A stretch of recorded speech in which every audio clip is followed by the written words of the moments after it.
সর্বব্রত শিরোমণি শ্রীহরি বাসরে জানি, নিরাহারে করি জাগরণ, জগন্নাথ প্রসাদান্ন ক্ষেত্রে সর্বকালে মান্য, পাইলেই করিয়ে ভক্ষণ। নমঃ বিষ্ণুপাদায় কৃষ্ণপ্রেষ্টায় ভূতলে শ্রীমতে ভক্তি বেদান্ত স্বামী নীতি নামিনে। নমস্তে সারস্বতে দেবে গৌরবাণী প্রচারিণে, নির্বিশেষ শূন্যবাদী পাশ্চাত্য দেশ তারিণে। জয় শ্রী কৃষ্ণ চৈতন্য প্রভু নিত্যানন্দ, শ্রী অদ্বৈত গদাধর শ্রীবাসাদি শ্রী গৌর ভক্তবৃন্দ। হরে কৃষ্ণ কৃষ্ণ কৃষ্ণ হরে হরে, হরে রাম রাম রাম হরে হরে। আমাদের পুরুষোত্তম ব্রতের শেষ পর্বে আমরা পৌঁছে গেছি, একাদশী ব্রত। আমরা শুক্লপক্ষে পদ্মিনী একাদশী ব্রতের কথা শুনেছি। সামনে আসছে পরমা একাদশী ব্রত। পদ্মিনী একাদশী আর পরমা একাদশী আপনার 3 বছরের মাথায় আসবে। এবছর পুরুষোত্তম মাসে সেই লাস্ট একাদশী। শ্রীকৃষ্ণ এবং যুধিষ্ঠির সংবাদে এই মল মাস কৃষ্ণপক্ষিয়া একাদশীর মাহাত্ম্য, একাদশী মাহাত্ম্য বইতে যেটা সংগঠিত হয়েছে। তো যুধিষ্ঠির মহারাজ ভগবান কৃষ্ণকে জিজ্ঞাসা করলেন যে এই পুরুষোত্তম মাসে কৃষ্ণপক্ষের একাদশীর নাম কি এবং কিভাবে এই ব্রত পালন করতে হয়। তো যুধিষ্ঠির মহারাজের প্রতি সন্তুষ্ট হয়ে ভগবান কৃষ্ণ বললেন, হে মহারাজ, এই একাদশী ব্রত মানুষের ভক্তি মুক্তি আনন্দ প্রদানকারী, পবিত্র এবং পাপ বিনাশিনী। এই একাদশীর নাম হচ্ছে পরমা, পরমা। শুক্লপক্ষের একাদশী ব্রত বিধি যেরূপ আমি পদ্মিনীর ব্যাখ্যা করেছি, এটা ওই রকমই। আর একটা মনোহর কাহিনী আমি যেটা শুনেছি, কাম্পিল্য নগরে যে মুনিদের কাছ থেকে যে কাহিনী প্রসিদ্ধ হয়ে আছে, সেই কাহিনী আপনাকে শোনাবো। তো তিনি বলছেন যে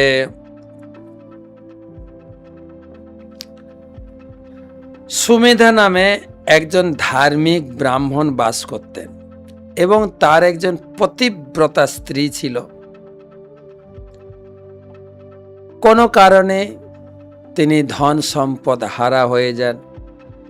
ভিক্ষাবৃত্তি অবলম্বন করতেন, ভোজনগ্রস্ত, এমনকি কখনো কখনো আহার জুটত না। কিন্তু তার স্ত্রী নবযৌবন সম্পন্না, সৌন্দর্য, তিনি পতি সেবার এত নিষ্ঠাপরায়ণ ছিলেন। অতিথি সেবা করতেন, পতি সেবা করতেন, কখনো কখনো নিজে অভুক্ত থাকতেন, কাউকে জানতে দিতেন না।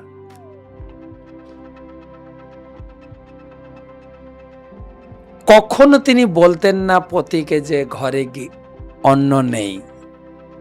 যত অতিথি আসুক বা স্বামী সেবায় তিনি সেইটা নিষ্ঠা সহকারে পূরণ করতেন। ধীরে ধীরে কতদিন না খেয়ে থাকবে পত্নী, শরীর ক্রমশ ক্ষীণ হয়ে যায়। কিন্তু ব্রাহ্মণ একদিন পত্নীকে দেখে বলছেন যে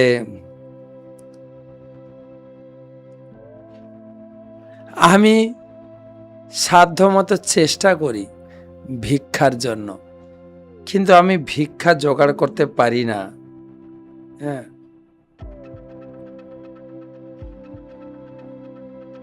এখন কি করতে পারি বলো? আমার মনে হয় এখানে লোক তো আর ভিক্ষা দিচ্ছে না। আমি যদি একটু দূর দেশে চলে যাই, সেখানে হয়তো আমি কিছু পেতে পারি। কিন্তু তার পত্নী বলছেন, হে পতিদেব, হয়তো পূর্বজন্মে আমরা কোনো ভালো কাজ করি নাই, কাউকে হয়তো অন্ন দান করি নাই, তার ফলস্বরূপ আমরা এখন অন্নহীন হয়েছি। কিন্তু ভাগ্যে যা আছে তাই হবে। ভাগ্যে যদি না থাকে, সুবর্ণ পর্বতে গেলেও ভিক্ষার ঝুলিতে ভিক্ষা পড়ে না। এখন আমার একটা নিবেদন শ্রবণ করুন। আপনাকে ছেড়ে তো আমি জীবন ধারণ করতে পারবো না। পতিহীনাকে দুর্ভাগা বলে সবাই দূর দূর করে তাড়িয়ে দেয়। অতএব হে পতিদেব, আমার প্রার্থনা আপনি এখানেই থাকুন। ভাগ্যে যাই আছে আমরা সব কিছু ভাগ্যের বিচার মনে করে আমরা কাটাতে পারবো। ব্রাহ্মণ থেকে যান, বিদেশে যাননি, কিন্তু সৌভাগ্যক্রমে একদিন কৌডিন্য মুনির সঙ্গে দেখা হয়। তাকে গৃহে পেয়ে পতি পত্নী খুব আতিথ্য করেছেন, সেবা করেছেন এবং পতি পত্নী দুজন অত্যন্ত বিনয়ভাবে সেই মুনির চরণে বসে তাদের দুঃখের কথা নিবেদন করলেন যে আমার এই দারিদ্রতা কিসে নাশ হবে? বিদ্যাদানে কিরকম ধন বিদ্যা স্ত্রীলভ্য হয়। আমার পতি আমাকে ত্যাগ করে ভিক্ষার জন্য বিদেশ যেতে চাইছে, কিন্তু আমাদের ভাগ্যবশে আপনারই আগমন হয়েছে এখানে। আপনার কৃপায় অবশ্যই আমাদের দারিদ্র দূর হবে। হে মুনিবর, দরিদ্রতা নাশ স্বরূপ এইরকম কোনো একটা ব্রতের নির্দেশ করুন। সেই ব্রাহ্মণ পত্নী সুশীলার বাক্য শ্রবণ করে মুনি অত্যন্ত প্রসন্ন হয়ে বললেন, সামনে পরমা একাদশী ব্রত, তোমরা নিষ্ঠা সহকারে এই ব্রত পালন করো। সেই ব্রতে তোমার ধন সম্পদ অবশ্যই লাভ হবে। ভগবান শিব প্রসন্ন হয়ে তোমাদের দুঃখ দূর করবেন এবং পতি পত্নী উভয়ে একযোগে তোমরা সেই ব্রত পালন করো এবং তোমাদের জীবনের সমস্ত দুঃখ কষ্ট বিমোচন হবে এই পরমা একাদশী ব্রতের ফলে। তা ব্রতের বিধান দিয়েছেন, কিভাবে ব্রত করবেন। ভগবান কৃষ্ণ বললেন, কৌণ্ডিন্য মুনি বহুত সন্তুষ্ট প্রেমের সহিত এই ব্রত কথা ব্রাহ্মণ পত্নীকে বলিয়া ব্রাহ্মণের নিকট পঞ্চরাত্রি শুভ ব্রত বর্ণনা করলেন। 5 রাত্রি এই ব্রতের কাহিনী বর্ণনা করেছেন। পঞ্চরাত্রি অনুষ্ঠানে মুক্তি লাভ হইয়া থাকে। পরমা একাদশীর প্রাতকালে পৌর্বাহ্নিক বিধি সমাপনান্তে শ্রদ্ধার সহিত যথাবিধি পঞ্চরাত্রি ব্রত নিয়ম পালন করতে হয়। যিনি একাদশী হতে পঞ্চদিবস পর্যন্ত নিরাহার থাকেন, তিনি আপন মাতা পিতা স্ত্রীর সহিত বৈষ্ণব লোকে যান। একাদশী থেকে 5 দিন বলছেন এখানে। যিনি 5 দিবস একবার ভোজন করেন, তিনি সকল পাপ মুক্ত হয়ে স্বর্গলোকে আনন্দ ভোগ করেন। কৌণ্ডিন্য মুনির উপদেশ অনুসারে পতি পত্নী উভয়ে একসঙ্গে মল মাসের পরমা একাদশী ব্রত বিধিমতো পালন করলেন। একাদশী ও পঞ্চরাত্রি ব্রত পূর্ণ হলে রাজভবন হতে রাজকুমারকে আসতে দেখা গেল। রাজকুমার ব্রহ্মার প্রেরণায় সুন্দর সুন্দর রাজসজ্জার সুসজ্জিত করিয়া নতুন গৃহ দম্পতিকে দান করলেন। জীবিকার জন্য গাভী দান করলেন। দম্পতির স্তুতি করিয়া রাজা বিষ্ণুলোকে অন্তকালে বিষ্ণুলোক প্রাপ্ত হলেন। যেমন মনুষ্যগণের মধ্যে ব্রাহ্মণ চতুষ্পদের মধ্যে গাভী, দেবতার মধ্যে ইন্দ্র, তদ্রূপ মাস মধ্যে মলমা শ্রেষ্ঠ, উহার মধ্যে আবার পদ্মিনী এবং পরমা নাম্নী একাদশীদ্বয় শ্রীহরির অতি প্রিয়তম। মনুষ্য জন্ম পেয়ে একাদশী ব্রত যে পালন করে না, 84 লক্ষ জনিতে সে ভ্রমণ করেও সুখ প্রাপ্ত হয় না, কেবল দুঃখ প্রাপ্ত হয়। বহু পুণ্য ফলে দুর্লভ মানব জন্ম ঘটে। এই কারণে মনুষ্য জন্ম একাদশী পালন করা কর্তব্য, তবে পরমা একাদশী বিশেষ কর্তব্য।